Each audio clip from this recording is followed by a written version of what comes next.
Bonjour, et bienvenue dans cette nouvelle vidéo. La question de cette vidéo est la suivante. Pourquoi l'homme ne retourne-t-il pas sur la Lune? Passons dès à présent aux réponses. D'après Nicolas de Mol, la réponse à cette question est la suivante. Un homme rentre chez lui avec 1 heure de retard. Sa femme lui demande alors: Pourquoi tu n'es pas rentré à l'heure? L'homme lui explique donc qu'il était à un dîner avec des amis. Sa femme lui répond: Tu me trompes. L'homme se défend et lui donne ensuite le reçu du repas. Sa femme lui dit: Si tu voulais me tromper et que tu voudrais pas que je le sache, tu te serais débrouillé pour demander à un ami son reçu du resto. Donc tu me trompes. Point. Quoi que le mari dise à sa femme, cette dernière trouvera toujours un moyen d'avoir raison. C'est ce qu'on appelle un argument irréfutable. Et c'est en grande partie de cela que les complotistes s'appuient pour vous affirmer leurs idées. D'ailleurs, c'est quand un argument devient irréfutable que l'on peut commencer à se demander s'il n'est pas tout simplement fallacieux. Tout d'abord, on ne peut pas discuter avec un complotiste, car il a toutes les chances de vous ressortir la même merde, en boucle, en vous envoyant des vieilles vidéos YouTube bien dégueulasses sur un fond de musique moyenâgeux. On s'aperçoit ensuite qu'ils n'ont aucune connaissance basique en physique. Ils ne savent rien des lois qui régissent notre univers. Tout ce qu'ils ont, ce sont des arguments bidons et des témoignages détournés de leur contexte pour qu'ils en tirent un avantage. Ils s'imaginent que le gouvernement chercherait à tout prix à nous cacher certaines vérités et que le monde ne serait qu'un gigantesque mensonge prosaïque. Enfin, vous vous imaginez bien que s'ils cherchent à vous transmettre leurs idées, ce n'est pas uniquement parce qu'ils souhaitent avoir raison, mais également parce qu'ils veulent continuer à croire en un monde plus mystérieux et fantaisiste. C'est l'essence même de cette façon de penser. Leur but est de faire durer ce rêve dont ils en sont l'invention, car ils y peuvent se sentir plus importants. Je préfère une vérité difficile à entendre qu'un mensonge qui m'est confortable. Source: Astronogeek. S'il souhaite absolument une réponse, dites-lui que la Saturne V est un monstre spatial qui a une force de poussée de 34 millions de newtons. Elle reste la plus puissante fusée au monde jamais construite jusqu'à maintenant. Nous ne sommes pas en mesure de faire mieux, car depuis 1973, la Lune n'a plus porté d'intérêt pour la science et les recherches ont été considérablement réduites. Deuxièmement, la fusée géante de 3000 tonnes Saturne V, capable de placer en orbite basse une masse de 140 tonnes, fut développée pour un budget total de 153 milliards de dollars. Personne n'est prêt à dépenser de telles sommes si la Lune n'a plus d'intérêt.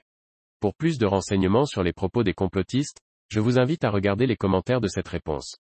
Merci et partagez. D'après Cédric Taïeb, la réponse à cette question est la suivante.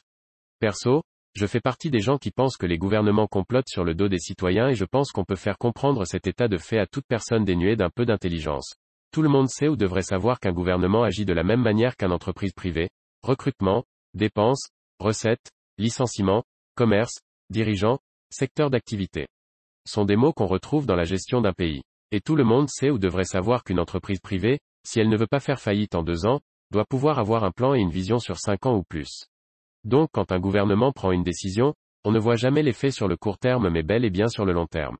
Conclusion, une entreprise ou un gouvernement a une vision sur 10, 15 ou 20 ans, ce qui pour une vie humaine est très long et parfois ce sont nos petits-enfants qui verront le changement, alors il est simple de concevoir que l'État complote car il agit souvent sans notre consentement et ses actions ne sont pas toujours visibles dans l'immédiat. Il a donc machination et complot du simple fait que les gouvernements veulent pouvoir rester forts et durer dans le temps. Pour l'histoire de la Lune, si les Américains n'y ont pas mis les pieds quand ils l'ont prétendu, cela s'est fait plus tard mais dans tous les cas, cette image de l'Américain ayant conquis l'espace est restée dans les mémoires et ça a eu pour effet de construire l'image de domination des USA et c'est je pense l'effet escompté. D'après Zazie Bertrand, la réponse à cette question est la suivante. Arrêtez-moi si je me trompe, mais il s'agissait d'une course entre les États-Unis et l'URSS.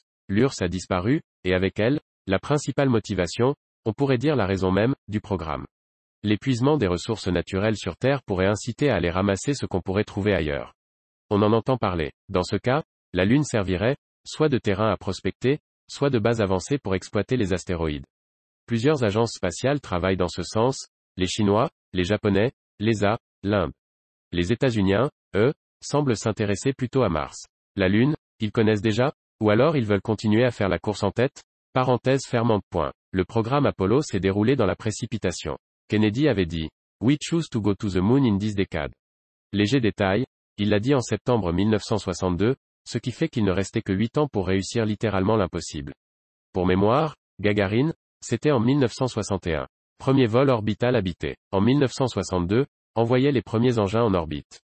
8 ans pour passer de l'orbite terrestre à la Lune. Est-ce que vous mesurez la taille du pas à accomplir?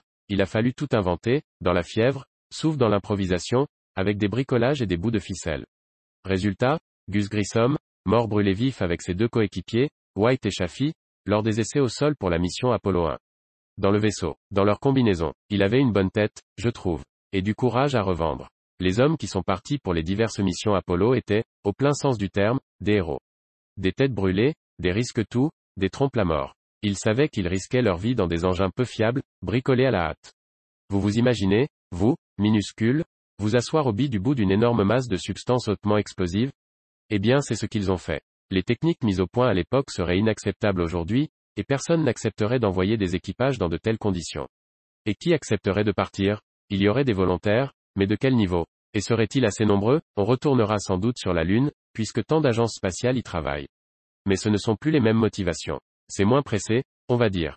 On arrive à la fin de cette vidéo, si elle vous a plu je vous invite à mettre un pouce bleu, ainsi que vous abonner.